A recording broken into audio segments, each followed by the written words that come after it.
IUCN species survival commission wild life trust of India एवं Columbus जू एवं aquarium भली आंतर्जातिक संस्था मान सहयोग रे हाथीर सुरक्षा पाई आज आम ओडिशार ए भुवनेश्वर अंचल रे चंदका अंचल रे एक केंद्र प्रतिष्ठा आज करा जाइछि।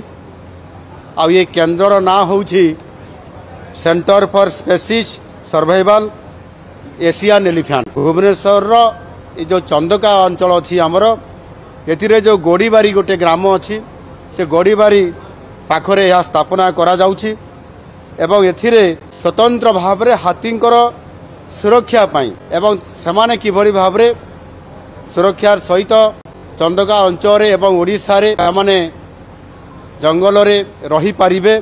आ सेथि पाई जो उत्सर्गीकृत पृथ्वीर ये हूँ प्रथम संस्था, ये पृथ्वीर प्रथम संस्था स्वतंत्र भाव में हाथी मानकर सुरक्षा पाई एवं समाने केमती भलरे रहिबे एवं समानंकर भी सुख स्वाच्छंद केमती पहुँचा जाई पारिबो।